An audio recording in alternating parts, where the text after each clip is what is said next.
You ever wonder how you can bring your fighting to the next level? Feeling like you're stuck, maybe know all the moves in the game and don't know where to go from there? Well, this past week I spent hours trying to apply new skills to my game and learn some new moves that could elevate me to that next skill level, and I think these might help you out as well. Before we hop into it, please consider using code JivanTV in the Fortnite item shop, or at least make sure you're using somebody's code because it helps us out a ton. Without further ado, let's get into this video. So one of the first moves that I knew I needed to learn was doing Mongrel Edits through windows. This is by far the most optimal way to do a Mongrel Edit. You could do a normal Mongrel Edit, reset your wall, and then make a window. This way saves you time and allows you to piece control through that window as well. This right here is a perfect example of how to do it. You gotta make sure that you're off to the left side when you're confirming that ramp edit. This will set up a perfect right hand peek for you. You gotta make sure you're off to the left side though, otherwise you're gonna get pre-fired like in this situation here.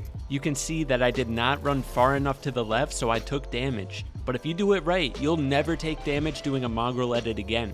The way you can practice this move is simply in Raiders Piece Control practice maps. Just build the habits in there and that'll help you transition to doing these moves correctly.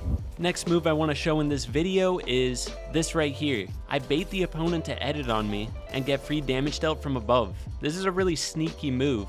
As you can see, I just jump on his wall, bait him to make an edit on me, and get a free damage dealt. I took damage after the fact, but I could have avoided that if I just double edited on him from above. So the next move I've been trying to apply to my game, and this one is a lifesaver, the Ken Beans Classic. If you guys aren't following Ken Beans, you definitely should. He has some of the best tips in the game. So the way you set this up is when someone's pressuring your top, you can edit your ramp to the left like this. This sets up a perfect right hand peek for you and you can take the peek shot over the ramp. In both of these situations, if I just would have taken a normal peek shot from below, I probably would have gotten killed. But the Ken Beans Classic, you have a right hand peek and your enemy is probably going to be really confused as to what you're doing. So it's a really good way to catch them off guard. Once you get this move down at least one time, it becomes a lot easier to set it up in the future. Just keep practicing it. So the next big thing I've been working so hard to apply to my game, which I've talked about in recent videos and Jarian even talked about it, is when pre-boxing dragging these cones before the walls. Ever since I got this down, it's been helping me out like crazy. It's one of the most important things to do in the game, and if you aren't already doing it, like I said earlier, hop into Raiders Piece Control map and practice this technique. Trust me, you gotta get this one down. Once you get this down, it's a really fluent movement to get your enemy full box, like you can see here. First thing I do is drag those cones into place. Once I got those there, I instantly switched to my wall build and set up a peek shot. After that first shot, I didn't want the opponent to slip away, so I get the rest of the builds and then just set up peek shots to finish it. Here's an even better example as to why this is so crucial. As you can see, you can place cones way further than you could ever place a wall. So getting those cones into position is much easier to do than getting the wall, so you might as well do it first. It also makes it so they can't go down or up, and then you just gotta beat them to the rest of the builds. Even though this player got through that wall, I was still able to claim it behind them and finish the fight. Another move I gotta put in here is just these peek shots. If somebody's underneath your ramp, you can do the edit out the side move that I talk about all the time, or you can just set up these ramp peeks. This gives the enemy a very awkward angle to shoot you, but you gotta make sure you set it up right. You gotta be hugging that back edge of your ramp, making sure that the opponent's vision is blocked, and you don't wanna go for a headshot, you just go for those body shots. They won't know what to do if you're hitting them with these edits. They might go for the ramp, but you'll get a big advantage. You already have all the walls around them, and so if that happens, you could just finish it from the outside of the box. Here's another example of it. I use this peek all the time. Just pay attention to my positioning and the enemy's positioning. Notice how their head is kind of blocked by the ramp, and that's a good thing for you because that means it's really hard for them to see you. Great peek right there.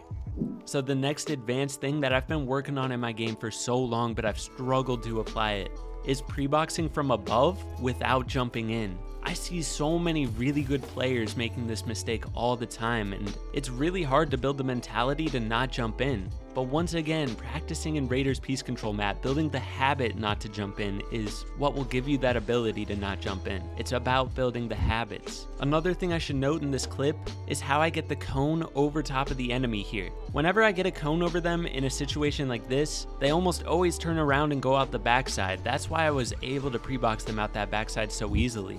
This situation is basically the same. I got that cone over top of them here and the sidewall as well. So basically the only way they could go is out the back or flip the ramp, but they almost always do the easier option. The easier option is just to go out the back, but I was already there, got them pre-boxed from above without jumping in.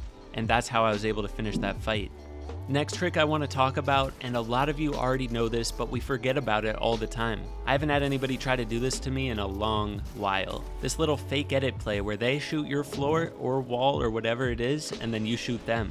This works especially well in fast-paced situations. If you and the other player are in a build fight or a piece control battle, and you're about to make the edit on the opponent, but they have their pump ready and it seems like they're gonna pre-fire you, just whip out this trick. It works the best in fast-paced situations, and can oftentimes save you a lot of health in a fight. This next play here was so sneaky. So right there is where I outplayed the opponent. A little jabate move there. I don't know if you guys saw it, but we're gonna break it down and slow it down for you. So basically I was trying to get this guy's wall, but he had really low ping, I was struggling to get it, and with this little jabate move where I made him think I was going out the side, he stopped holding his wall, retreated into his box, and I was able to easily take it and get that last shot on him. Confusing your opponent in the fight goes a long way. And then I set up this nice peek behind this low wall to finish it up. Just gotta crouch down and then jump and reset the wall after the shot.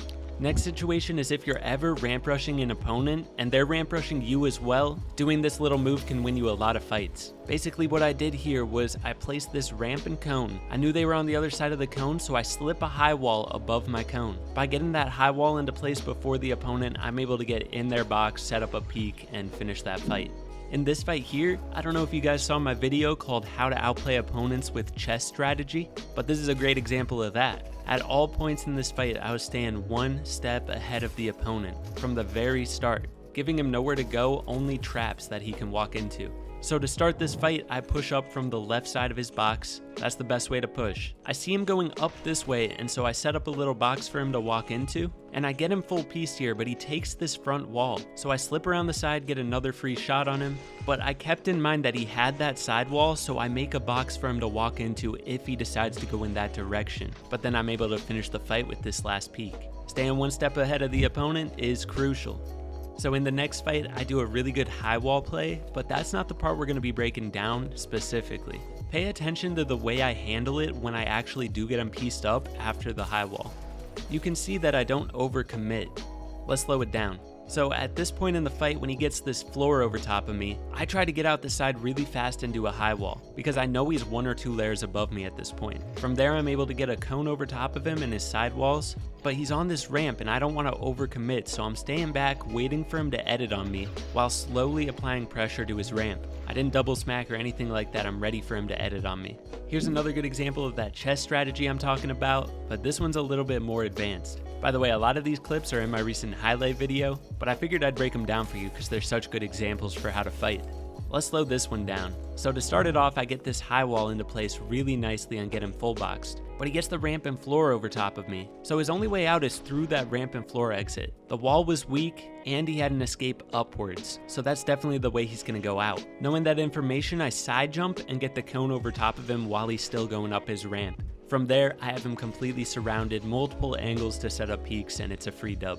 This next clip I just had to put in because I love this, man. I've been doing the Martaz car play for a while now, and it's just so funny when it actually works out. If you're trying to get this car play down, there's something you gotta keep in mind. You gotta make sure you're switching seats in the car early enough to give yourself time to react, and doing it from behind cover like a tree works really well because they think you got out of the car. They didn't see you not get out of the car. You know what I mean?